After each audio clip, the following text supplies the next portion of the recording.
Thank you, dear Macron and Mrs. Merkel. Thank you for abandoning us in our time of need. Thank you for denying us the ability to acquire simple masks and other medical devices to combat the spread of the virus. We would have paid for them, you know? We are Italians. Those dirty, rowdy, unruly, funny, folksy, poor, and sometimes mafiosi. We are also the ones who built roads, schools, taught you the alphabet you use, explained laws and rights, and created the organization of the state. We are the Italians, the creators of the masterpieces that fill your museums, of the texts you study, of the inventions you use. Those who, with enormous expense and sacrifice, find themselves having to conserve and manage more than 70% of the world's cultural and artistic heritage, and all for the ridiculous percentage amount of every museum ticket, and sometimes not even that. We are the Italians, the ones offered you the art and culture on which our and your civilization is based, the maximum expression of beauty, harmony, balance that a human being has ever achieved. It is we, the Italians, who first offered you civilization, which you then brought down by dragging the world into the Middle Ages, and then, once raised and reborn, we again offer the world civilization, art, geography, economics, and education. We are the Italians who created Parmigiano Reggiano, mozzarella, prosciutto di Parma, mortadella, salame, ravioli, tortellini, lasagne, gelato, pizza.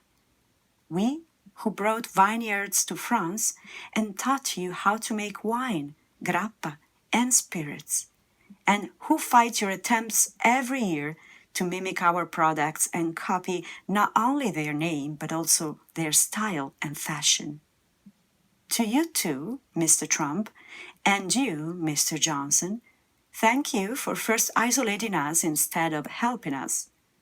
I remind you, Mr. Trump, that if it weren't for the Italians, you would now be in the land of your ancestors, going hungry, and not in America as a rich man. You wouldn't even have been able to eat potatoes because you would never have had them without an Italian daredevil who sailed to worlds unknown. To you, Mr. Johnson, I remind that the fortune of your nation is based on a flag that we have allowed you to hoist on your ships so as not to be attacked by pirates. Permission to fly the cross of San Giorgio was granted by the Republic of Genoa, without which you would have been blown away by the Saracens. We taught you about navigation, and you learned it well. To all of you, when you call, think of Meucci.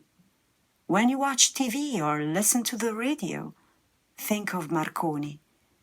When you use electricity, think of Fermi.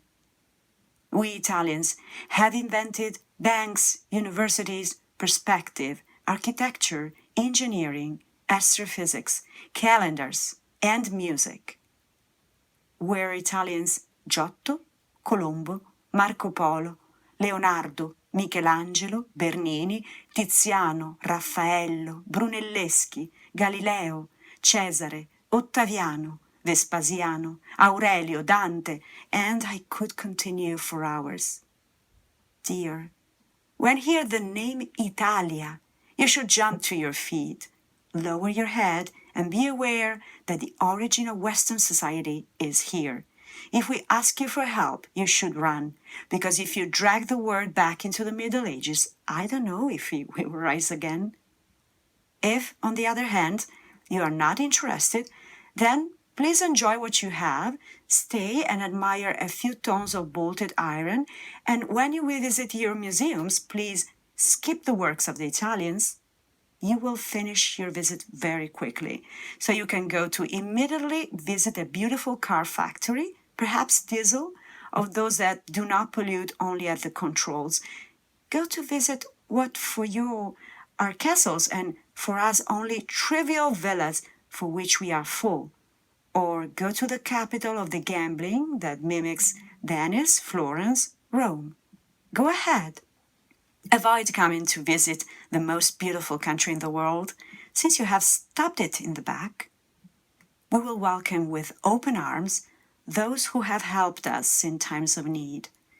We will open our unique cities in the world to them, places such as Venice, Rome, Florence, Genoa, Naples, Bologna, Pisa, Lucca, Assisi, Siena, Torino, Palermo, Agrigento, Milano, Cremona, Mantova, Ferrara, Tuscany, Monferrato, the Dolomites, the Alps, Puglia, Matera, Sicily, Sardinia, and so on.